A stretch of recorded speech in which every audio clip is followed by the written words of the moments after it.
Okay. Hello, everyone. Welcome to the Women's Wellness Network.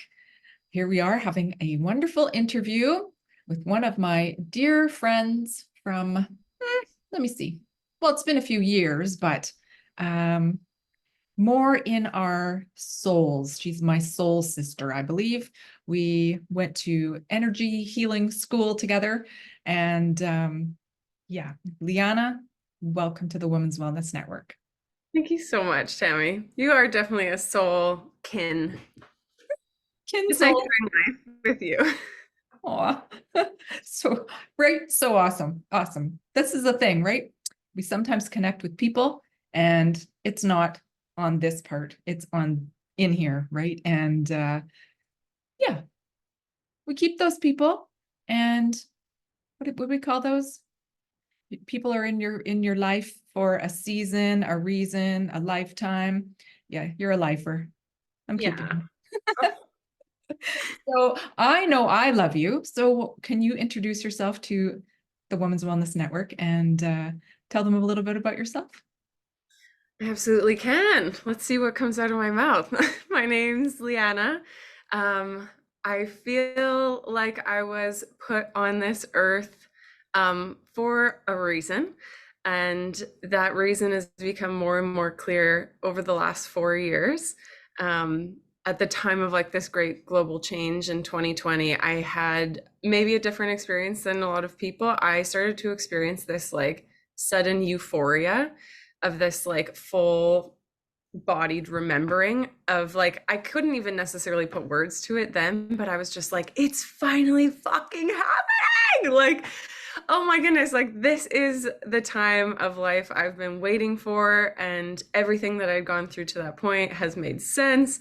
And so like that's on the energy levels I feel emblazoned by the changes that are happening right now. The way I guess I'm showing up to participate in those changes is I work as an advanced integrative energy healing practitioner, working with clients to kind of bring back to the forefront of our minds that we operate in an energetic paradigm first and foremost, and that the mental, emotional, physical components of ourselves come from the template of the energy that we are.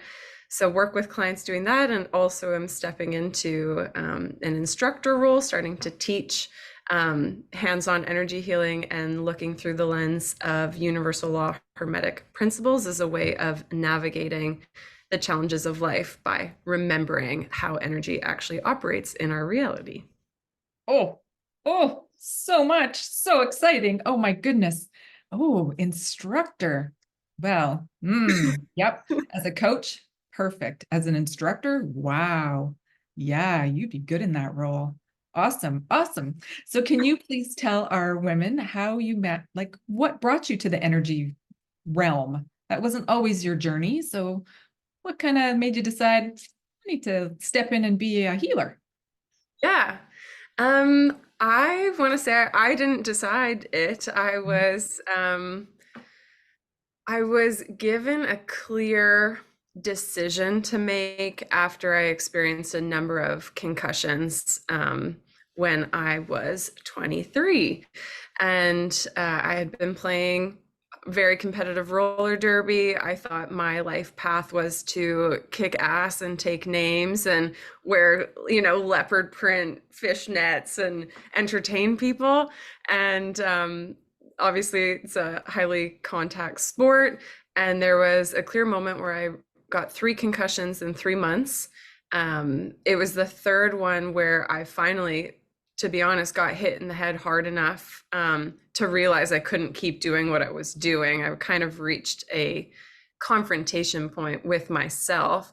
And the night of that big concussion, July of 2014, I heard spirit for the first time. And I honestly think for me in my life, it took an external, like blunt force like that to slow me down enough to have perspective on my life and to kind of surrender the self concept that I had built up through my life. And in that moment, I understood that this like really seismic, painful thing that was happening to me was happening for a reason. It had to happen. So it was unavoidable in some way on a soul level, and that it ultimately was a good thing. That was like the three pieces of information I received. Like now I have a better concept of what a download is, but it's sort of both auditory, visual, felt sense, knowing, like everything just kind of comes through at once.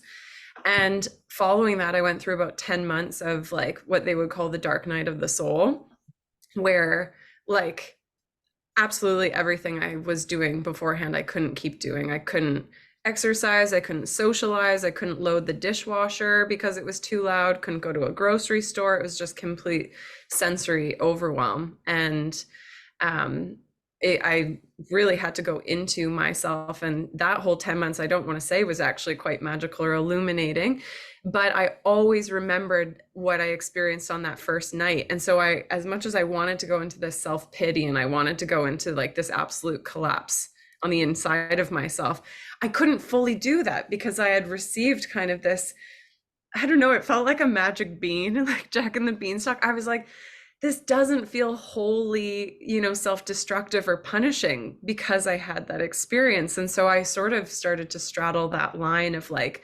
well, if this isn't the complete, destruction of everything I think I am, like, what is this? And honestly, I think that kind of curiosity, that small opening in my mind, is the thing that carried me through and continues to carry me through my entire spiritual journey. Like just enough room to ask a question about a thought, about a belief, about an experience has been the thing that has populated my life with the most amount of magic. And so it was through that time that I guess I started to experience this surrender process, and then went on with my life in a lot of ways, started to explore that. I started to have lucid dreams, which I had never had, at least to my memory as a kid.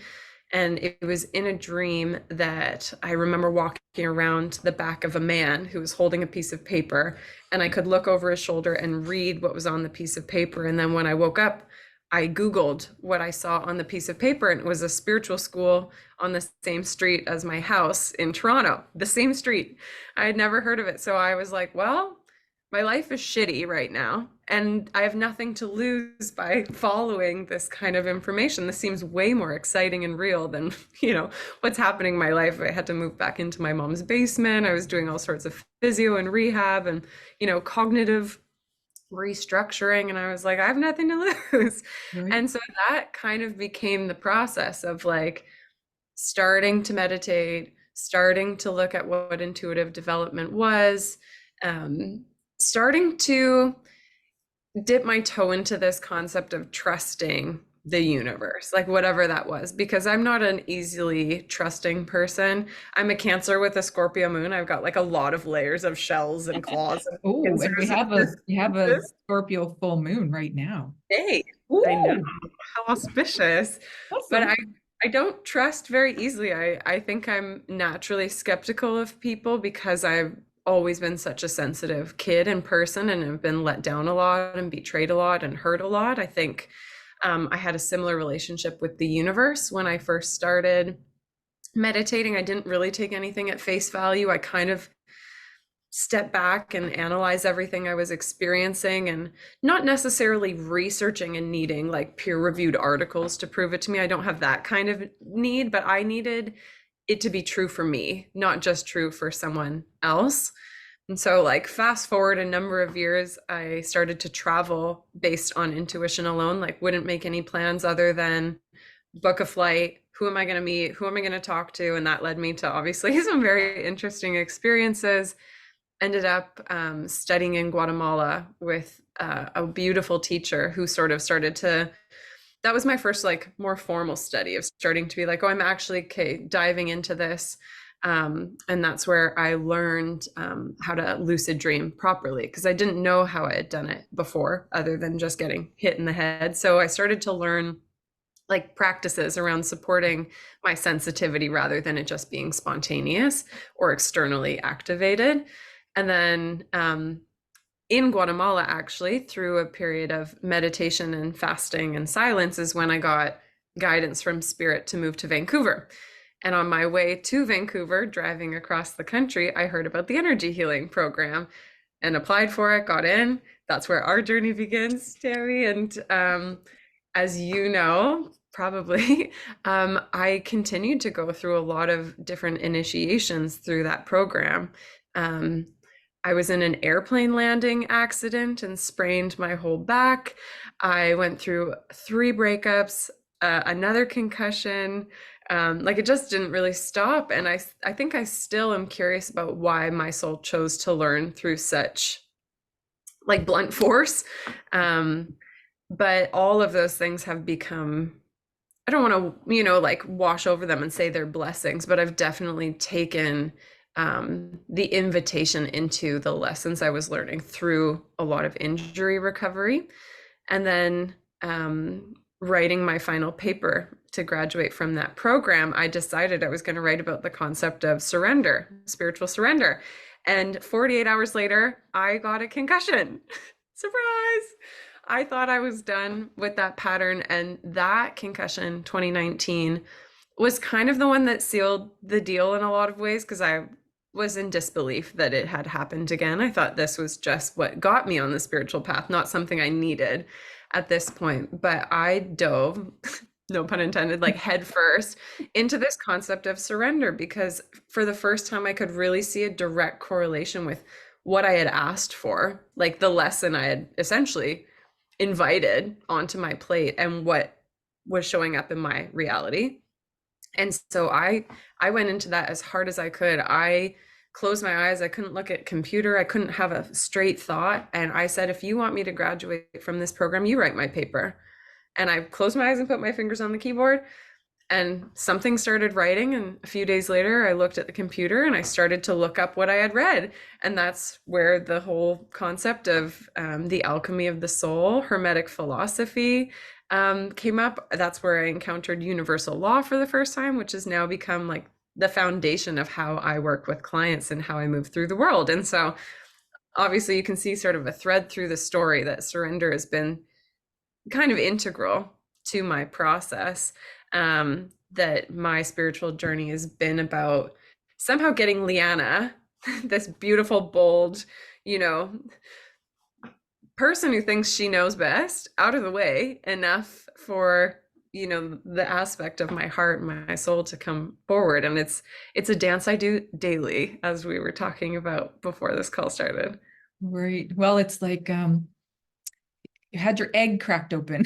It's like literally cracked yourself open to be able to receive anything that was going on because I know you.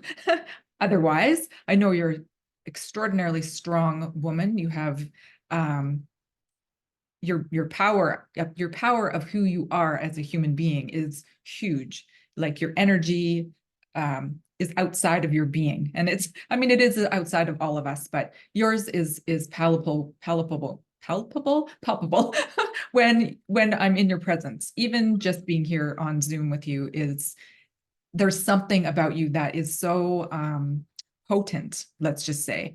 And I assume that's probably what Gus, I call him Gus, God, universe, spirit, was maybe thinking, right? Like, we need to put a little wedge here so that she can see, she can feel, she can know who she is on her own without Leanna.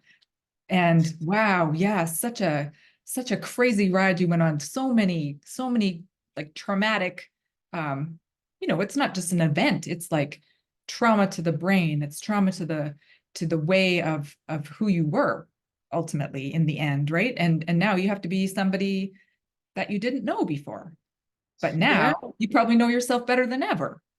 Oh yeah, I say it's the best worst thing that ever happened to me. And you know what's funny is I'm actively in therapy. Therapy's been like a big part of my journey.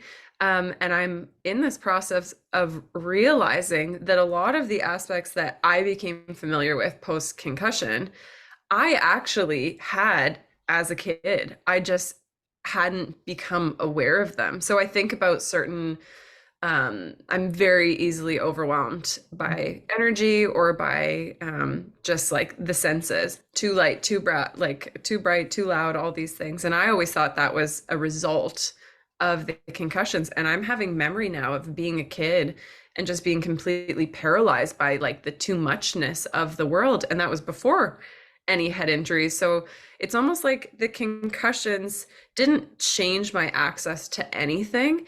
It just started to chip away at the hardness I had built up. Oh my God, did you hear that?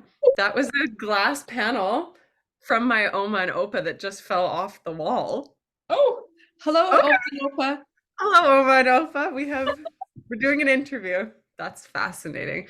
That is So fascinating. yeah, there was some sort of, self-concept that I think I honestly came into the world with that I had to break through. And the concussions were just the way my soul chose to do that. Interesting. Okay, now that Oma and Opa just showed up, is it possible? Is it a genetic thing? Like you're in your background, in an ancestral thing that maybe is catching up with you, that you're catching up with? Honestly, Tammy, I wouldn't have thought that, but like things are coming together right now in a big way. I do believe that the my mother's side of the family, my Oma and Opa, has an energy that some of the family is actually loosely aware of, Hmm. um, as being both.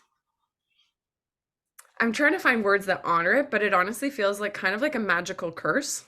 A lot of the women in my family on that side struggle Hmm. a lot. And when my Oma passed, we didn't like no one talked. They were, religious Dutch Protestant, like no talk of spirituality, meditation, connection with God, anything. Though Dutch people do have connection with like little creatures, right? Kabouters, like, little garden, like non-ordinary reality creatures. So I was introduced to that as a kid, fairies and gnomes and those things. Um, but when my Oma passed and we were clearing out her things, we found a Reiki certification in the back of her closet. And my Opa, she had been married to him for over 50 years, had no idea she had taken Reiki. Wow. My cousin, Laura, who is 39, and she just actually crossed over about a week and a half ago, suddenly. Love you, Laura.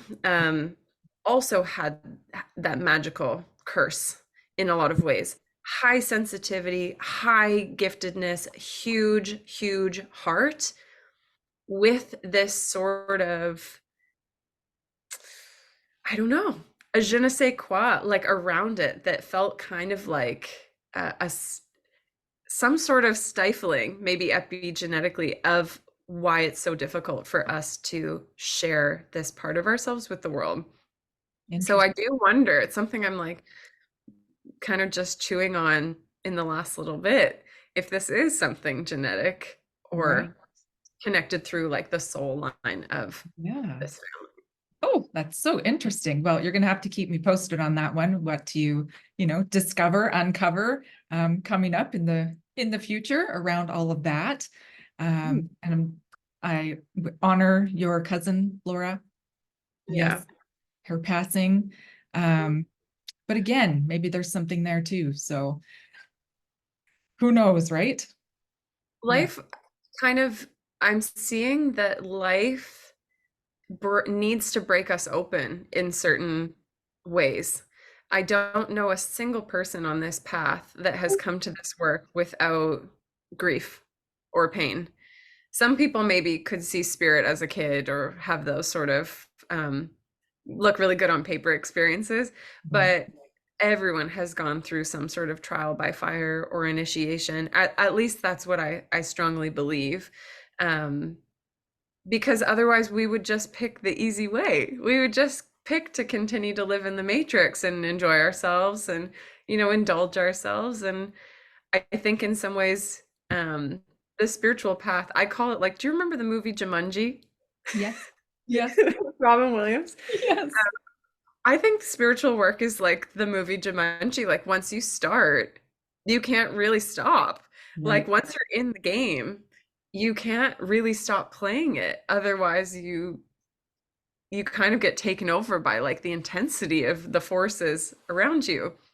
And um yeah, I just see that in the spiritual world. Like people get broken open and they choose to turn that or like alchemize that into some sort of service because it's the only thing that makes sense to continue living in the world in that way. Yeah, as it is, right? To make some sense of it, even if it's nonsensical, ultimately. Because it doesn't Ultimately, really matter who says who's making the rules. yeah, I don't think we know that until we ourselves kind of dissolve in this form and cross over, and then we'll see if we were close or not. That's so true. Oh my goodness. Okay, so can you tell us a little bit more about your practice? So, right, if somebody was just going to come to you today, somebody's quite new, maybe they've got some, little issues going on, because as you said, we all do. What would be the first kind of things that you would recommend to them or start them on? Yeah. So with energy, like we consider it a consciousness-based modality, as you know. And so, like, what that means in layman's terms is that when we're working with the energy of the all that is, it meets you where you're at. And from a practitioner standpoint, we do a little bit of an assessment to kind of have our own personal objective understanding of like where you're at. And I would typically categorize this into kind of three different non-hierarchical places. I fluctuate between these various stages all the time. But the first is looking at stabilization. Where are you? How are you encountering your reality? How are you coping? And are these things that support your light and your well-being, or are they stifling your light and well-being?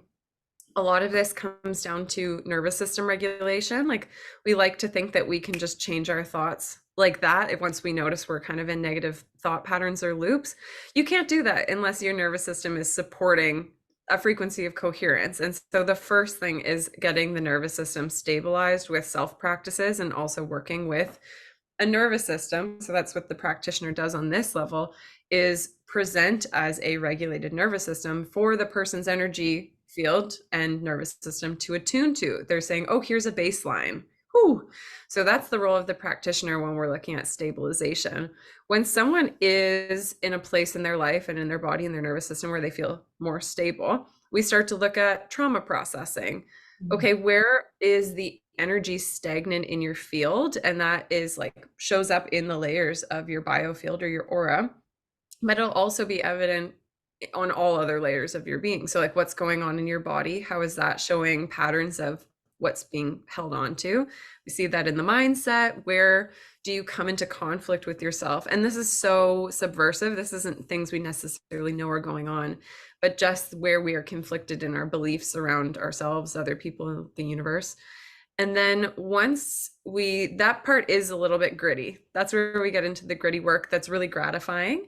And I would say people who are in that phase know that they're ready for that because they feel a pull into something beyond their kind of current homeostasis. They can kind of feel this like ready to emerge, ready to break through, but they know they need a little bit of like a little space for that curiosity, for that openness.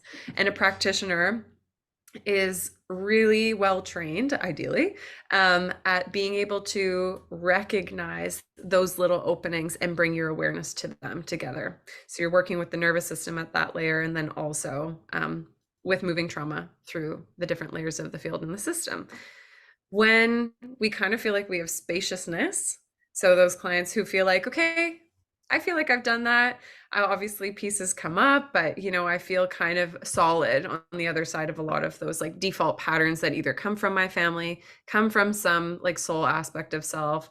Then I feel like the biggest kind of pull to expansion that's there is towards service and towards understanding spiritual sensitivity and gifts. So like we all have a sense of like where we land in our bodies, but like what is that like magical component to you? Like how do you receive energy? Do you hear it? Do you see it? Do you smell it? Do you know it? Do you dream it?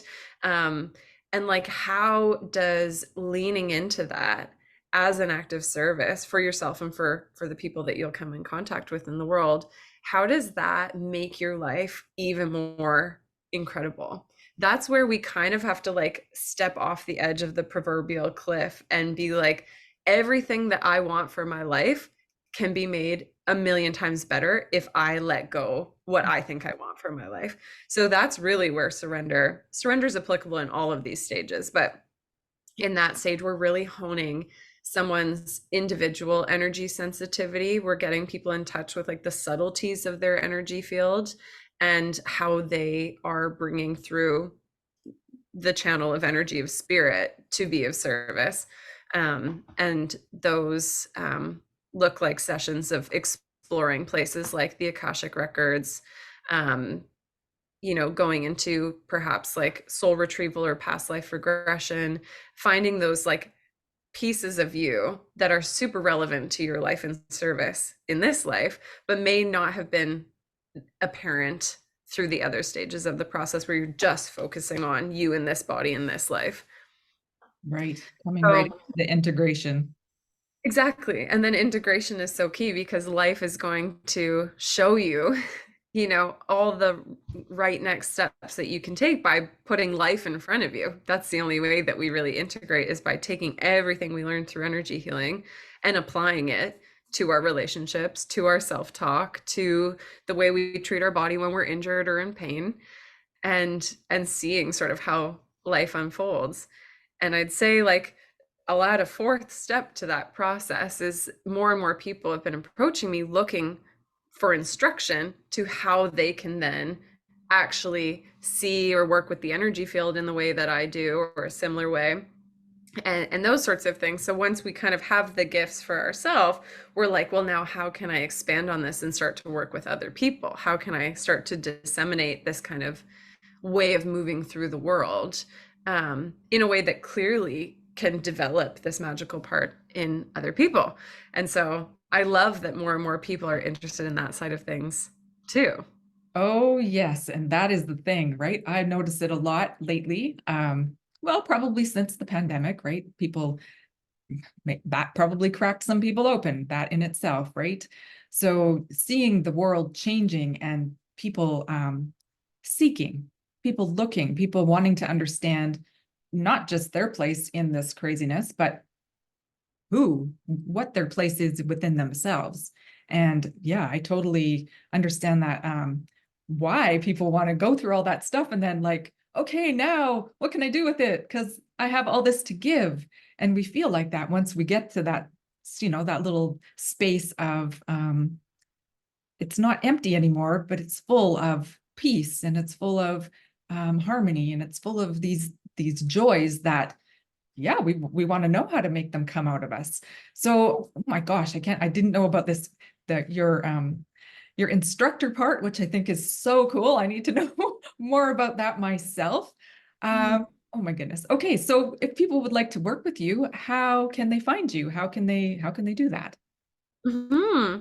Um, so Instagram is a place where you will see the realist version of me. I post all of the fun things I do in my life and also about the work in a really candid way. Um, that you can find, Tammy will link it, but it's at Learn by Light. I have a booking app if you would like to get in touch with me and talk about working together. And then also, as I was talking about with Tammy, I've been working with clients for 8 years and am nearly complete with my first website. So that's going to be launching at the end of next week, the first week of May. And I feel really proud of that step of things. This work, as we were talking about, has an intelligence of its own. People talk, referrals are kind of the thing that makes my practice go around, which I'm incredibly appreciative of because it comes from a firsthand account.